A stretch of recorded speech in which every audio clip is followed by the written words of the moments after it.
करता हूं। विशेष तौर पर आज की देख पा रहा हूं और समझ पा रहा हूं।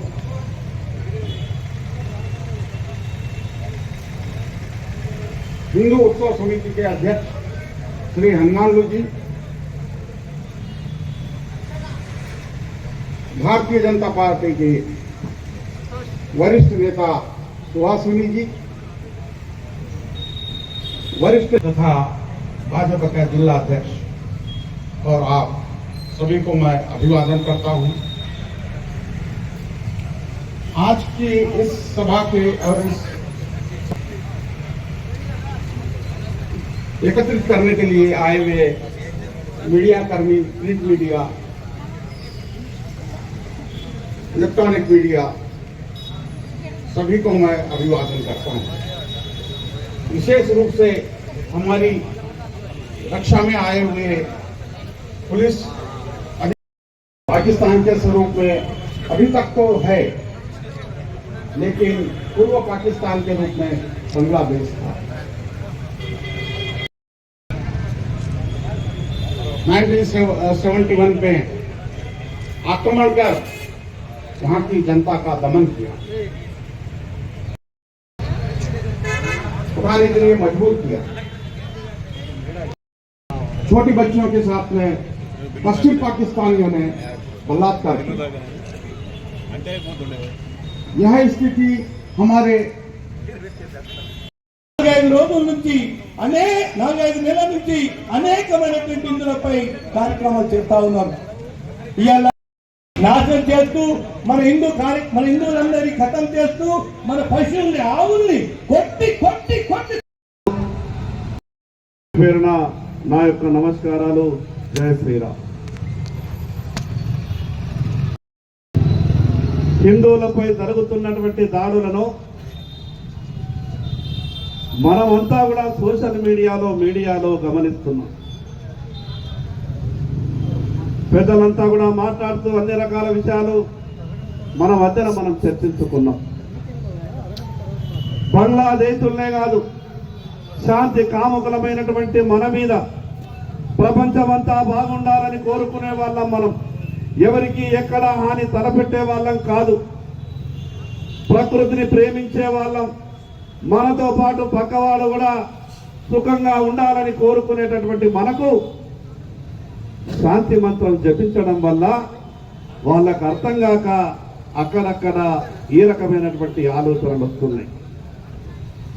ఇంతకుముందు కొందరు వక్తలు మాట్లాడుతూ ఒక మాట మాట్లాడింది.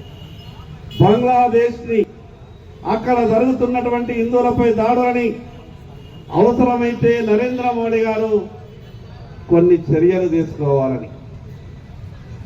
నరేంద్ర మోడీ గారు కన్నెర్ర వేసే రోజు ఎక్క దూరం లేదు. బంగ్లాదేశ్ ఒక అల్టిమేటం ఇచ్చింది. అంతర్జాతీయ వ్యవస్థ ఉన్నది కాబట్టి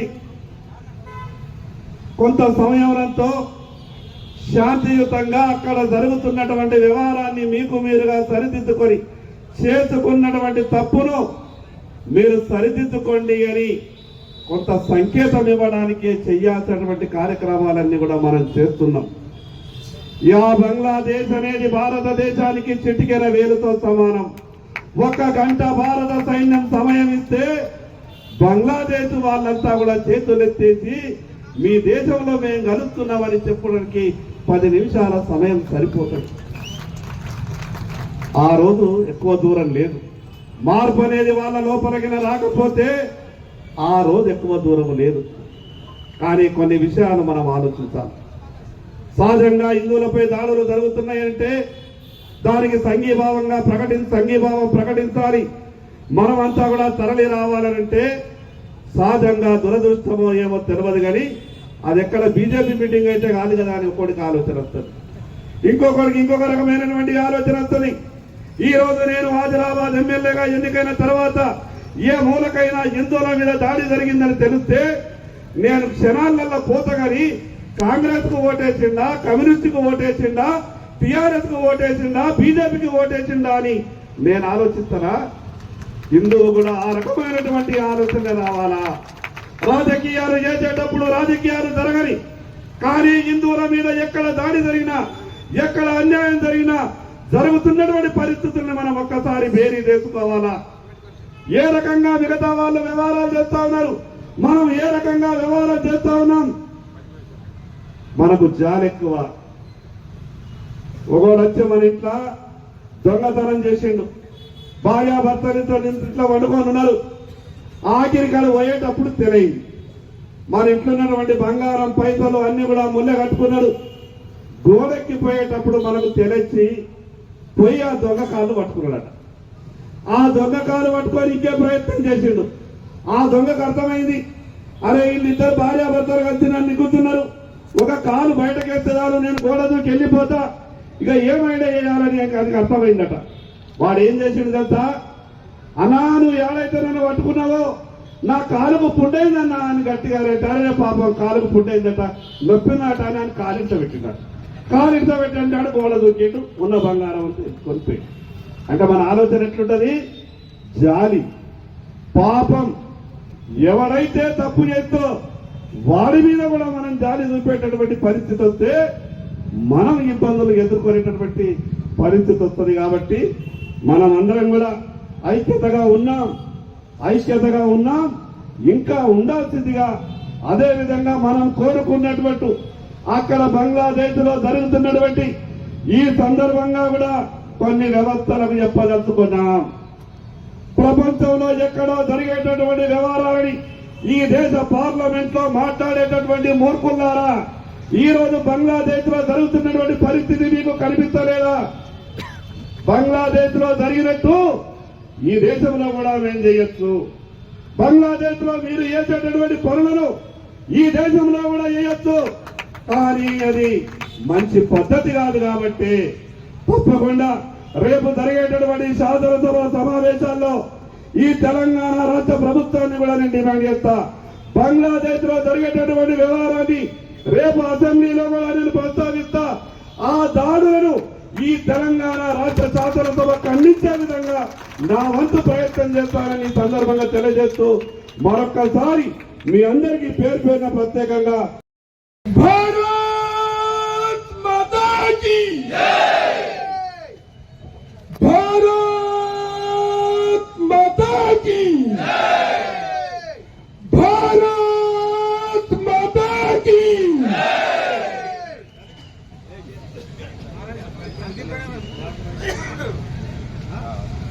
ఒక్కసారి మీ అందరికీ మన అందరికీ జోష్ కావాలా, హోష్ కావాలా?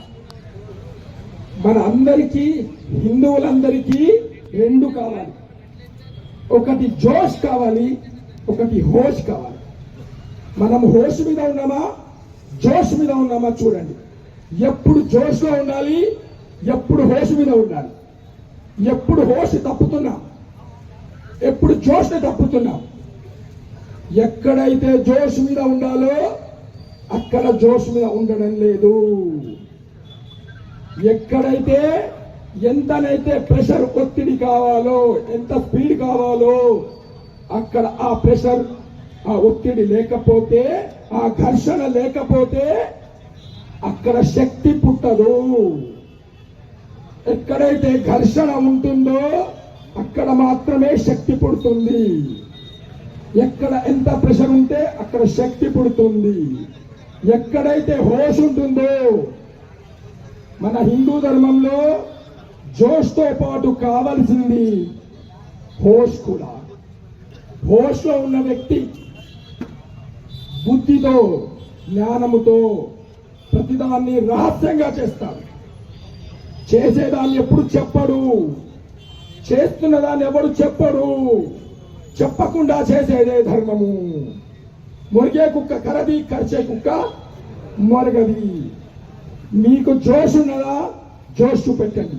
హోష్ ఉన్నదా, హోష్ చూపెట్టండి. హోషు లేదు, జోషు లేదంటే నపుంసకులై ఇసుకలై ఇష్టలాగా మగవాళ్ళ ఆడవాళ్ళ.